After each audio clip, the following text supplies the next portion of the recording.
আন্তর্জাতিক পুরস্কারপ্রাপ্ত documentary short film the victims of সুন্দরবনসের একটি বিশেষ স্ক্রিনিং হয়ে গেল দক্ষিণ কলকাতার আক্রোপলিসের সিনেপালিশে। ভারতীয় সেনাবাহিনীর প্রতি শ্রদ্ধা জানাতে তাদের নতুন মিউজিক ভিডিও মা কি দুয়া এবং টক দ্য ভয়েড শিরোনামের একটি আসন্ন ডকু ফিচার সিনেমাও লঞ্চ করা হয়। অনুষ্ঠানের শুভ সূচনা হয় ওরিয়ন এন্টারটেইনমেন্টের পরিচালক ডক্টর পূর্ণেন্দু রায়ের উষ্ণ অভ্যর্থনায়। অনুষ্ঠানে সম্মানিত অতিথি শিল্পপতি এবং বিশিষ্ট ব্যক্তিবর্গরা জম্মু ও কাশ্মীর শহরে সাম্প্রতিক পহেলগাম হামলার শহীদদের প্রতি শ্রদ্ধা জানাতে 1 মিনিট নীরবতা পালন করেন। এরপর জাতীয় সঙ্গীত পরিবেশন করা হয়। মিউজিক ভিডিওটির পোস্টার উন্মোচন করা হয়। এদিন উপস্থিত ছিলেন আন্তর্জাতিক পুরস্কারপ্রাপ্ত documentary short film the victims of সুন্দরবনসের নির্দেশক দিলীপ ঘোষ, টক দ্য ভয়েডের script writer Asif Iqbal, Orion এন্টারটেইনমেন্টের প্রডিউসার এবং script writer Olivia Dunlop, producer Simon Dunlop সহ অন্যান্যরা।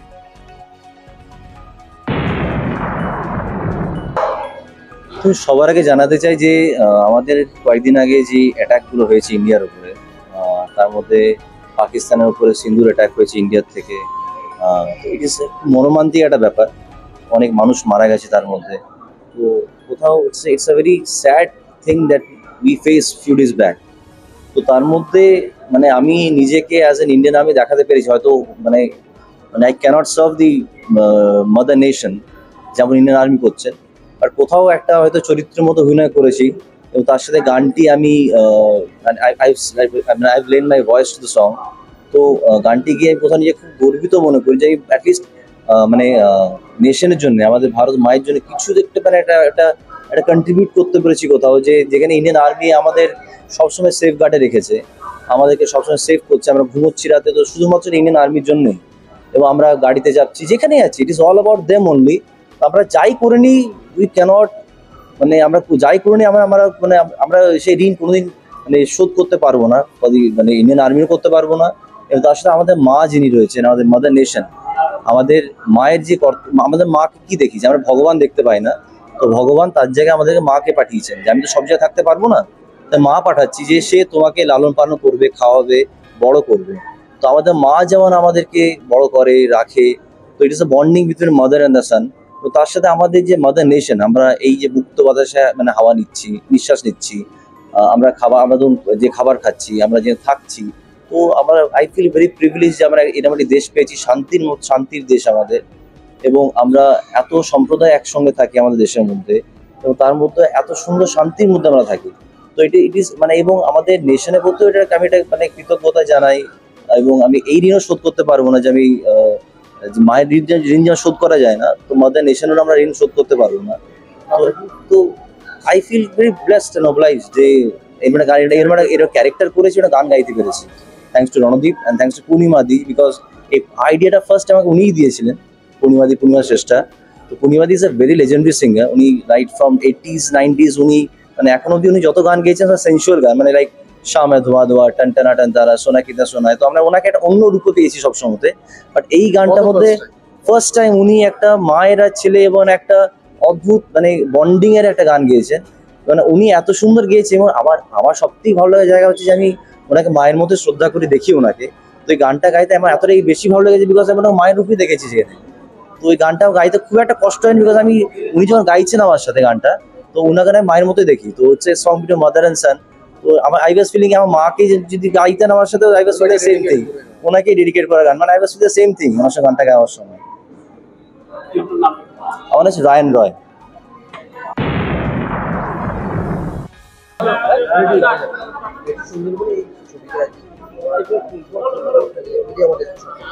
So আজকে আমরা একটা স্পেশাল স্ক্রিনিং করছি of the movie The Victims of Sundarban.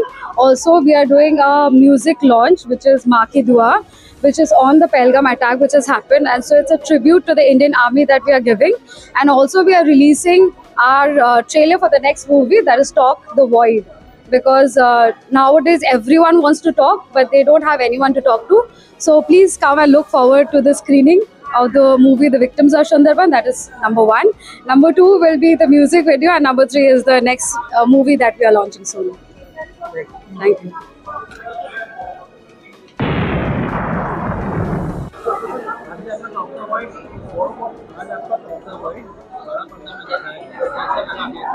बहुत अच्छा फीलिंग लगा जब आप अपना टीम के हार्ड वर्क को एक बड़े पर्दे पे देखते हैं और लोग अप्रिशिएट करते हैं तो बहुत अच्छा लगता है। सो आई एम फीलिंग गुड, बहुत अच्छा लग रहा है और मैं बहुत आभारी हूँ, सब लोग अपना वक्त निकाल के आए और बहुत इंकरेज किया तो, और बहुत पॉजिटिव फीडबैक है।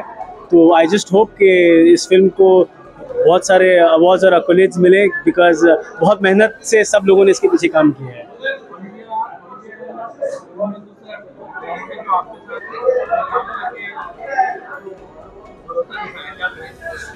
मैं पहली बात ये कहना चाहूँगा कि doctor Olivia Dunlop, doctor Punendu Roy और साइमन डनलप जो प्रोड्यूसर्स हैं, उन्होंने मुझे पूरी कंप्लीट फ्रीडम दी। उनके साथ काम करके मुझे बहुत मज़ा आया।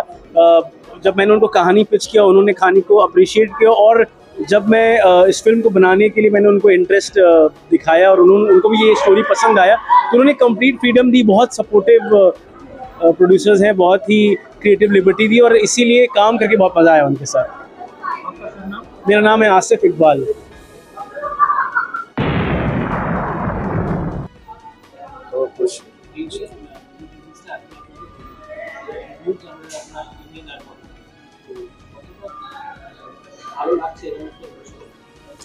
অবভিয়াসলি এটা আই থিঙ্ক ভালো লাগা বা খারাপ লাগার থেকে একটা বড় মাপকাঠি হচ্ছে যে আমরা কিছু করতে পেরেছি। That is way to less like কি বা আমরা করতে পারি ইন্ডিয়ান আর্মির জন্য। Indian army has been serving us for so many years. এত অ্যাটাকস হয়েছে, এত কিছু হয়েছে। রিসেন্টলি আমরা দেখেছিলাম যে পাকিস্তান থেকে কিছু ড্রোনস অ্যাটাক হয়েছিল। তো আমরা নিজেদের বাড়িতে খুব কাম কুল হয়ে পড়ে একটা ভয়হীন একটা সমাজ আমরা এনজয় করছি। So that is because of Indian army. তো বেসিক্যালি আমি যেটা পোর্ট্রে করতে চেয়েছি আর কি, যে the bond between every individual of our country with the motherland and also the bond between a mother and a son or the mother of a child, it is equivalent আমার কোথাও একটা কি মনে হয়। কারণ নার্চার যেমন একজন মা করে তো তেমনি আমাদের মাদারল্যান্ডও আমাদেরকে কোনো না কোনোভাবে নার্চার করে থাকে, আমাদেরকে সাপোর্ট করে আসছে। আমরা তার কাছে থাকছি, we are getting food, we are getting our livings. So এই দুটোকে যদি সিনারিওকে সেম ভাবে দেখা যায় তো তাহলে এই ভিডিওটা আই থিঙ্ক জাস্টিফাইড করবে। And also it is like tribute to the martyrs who have been fighting for the country and also to the people যারা নিজেদের লাইফ লস করেছে in the Pahalgam attack last month. So yeah, তো ভালো লাগা বা খারাপ লাগা it's a different thing, but কিছু করতে পেরেছি তার জন্য আমি খুব গর্বিত। আই ফিল প্রাউড যে এরকম একটা স্টেপ নিয়েছে ওরায়ন এন্টারটেনমেন্ট অ্যান্ড আমাকে সেই সুযোগটা দিয়েছে। তো I am really glad and thankful to them and thanks to Purnima Shrestha ji যে এই গানটি গেয়েছেন, গিয়ে পরে নিজে কণ্ঠ দিয়ে পরে আমাকে like I am very much oblige to her. Like she has sung it so beautifully, এতটা ইমোশন দিয়ে গিয়েছেন উনি। অ্যান্ড থ্যাঙ্কস টু রায়ান যে সে মানে একজন ছেলের দিক থেকে বা একজন সন্তানের দিক থেকে যে পার্টটি গিয়েছেন, গিয়ে পরে জাস্টিফিকেশন করেছেন গানটাতে। So I am really thankful to him as well.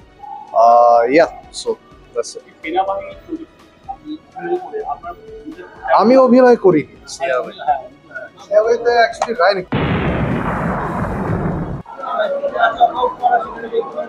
হ্যাঁ, অ্যাকচুয়ালি এই ছবিটা যখন অলিভিয়া ডনলপের সঙ্গে আমি দেখা করি, ওরা বললো ওদের একটা এনজিও আছে যে এনজিওটা সুন্দরবনের লোকেদের উপর কাজ করে, টাইগার ভিক্টিমদের উপর।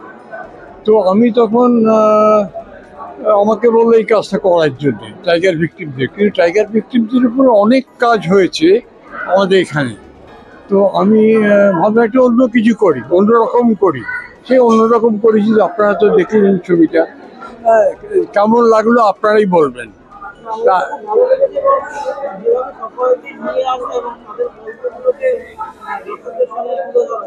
হ্যাঁ, সেটা দেখুন, একটা কথা বলি, আমাদের এটাই কাজ।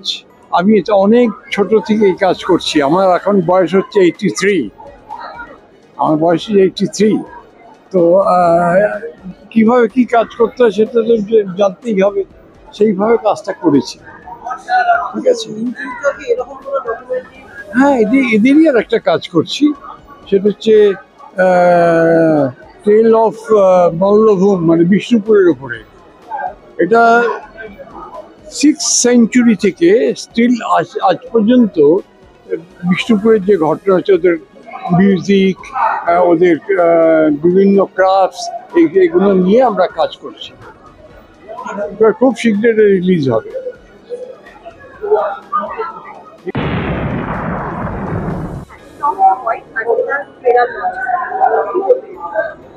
আমার খুবই আনন্দের দিন, কারণ কি victims of Sundarban doctor Purnendu রায়ের প্রোডাকশন এবং দিলীপ ঘোষ ওনার ডিরেকশন। দিলীপ দা আমার খুব কাছের মানুষ, আর খুব মন প্রাণ দিয়ে ওনারা এই ডকুমেন্টারি বানিয়েছেন। বিকজ ডক্টর পূর্ণেন্দু রায় এইসব যে ডকুমেন্টারিতে যে জায়গা, যে মানুষ, তার সাথে উনি জড়িত, অনেকদিন ধরে তাদের নিয়ে কাজ করছেন বলে ওনাদের খুব ভালো করে চেনেন।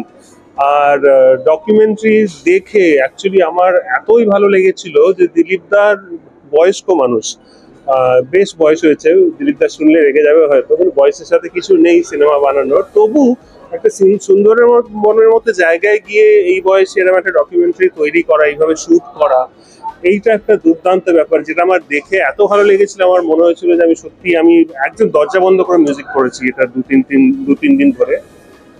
আর সমস্ত কিছু হচ্ছে রেকর্ড করা, মানে কোনো জিনিসটাই হচ্ছে কম্পিউটার থেকে নিয়ে এসে বসানো না। বিকজ আমরা ভেবেছিলাম একটা কোনো অন্য ক্যারেক্টার হলে সব থেকে ভালো হয়। তো আমার কাছে যেহেতু সারা পৃথিবীর নানা রকম যন্ত্রপাতি, ইনস্ট্রুমেন্ট আমার কালেক্ট করা অভ্যেস, বিভিন্ন জায়গায় ওইগুলো আমি ব্যবহার করেছি, আমার ভালোবেসে করেছি আর কি। এটা not just as a job যে আমাকে এই কাজটা দেওয়া হয়েছে, কারণ আমার দেখে এত ভালো লেগেছে ডকুমেন্টারি। আর সেইটা এর আগে স্ক্রিনিং হয়েছে, নন্দনে একবার স্ক্রিনিং হয়েছিল, তখনও গেছিলাম। কিন্তু আজকে অ্যাক্রোপলিসে আমার খুব ভালো লাগছে আবার এই বড় পর্দায়, এই সাউন্ডে, এই বিকজ যেভাবে ডকুমেন্টারি বানানো, তোমরা যদি সবাই দেখো তাহলে বুঝতে পারবে যে এটা সিনেমার মতোই করে বানানো। মানে there is a story line, মানে যেটা সে ডকুমেন্টারি মাঝখান দিয়ে যাচ্ছে, এবং সেই এমনভাবে শুট করা যেন মনে হচ্ছে খুব বড় স্কেলে এটা করা আর কি, যেভাবে ক্যামেরা করা, যা করা। তো সেই জন্য আমি খুব এই বড় পর্দায় আজকে অ্যাক্রোপলিস এসেছি দেখবো বলে খুব উদ্গ্রীব হয়ে আছি যে কেমন লাগছে, এবং সর্বোপরি যারা এটা দেখতে এসেছেন তাদের কেমন লাগছে, তাদের কি রিয়াকশন। আর দিলীপ দার জন্য খুব আনন্দ হচ্ছে যে আজকে সবাই দিলীপ দার আরেকটা কাজ দেখবে। এটা আমার দিলীপ দার সাথে দ্বিতীয় কাজ, তো এইটা আবার সবাই মিলে দেখবে আর কি, সেটা।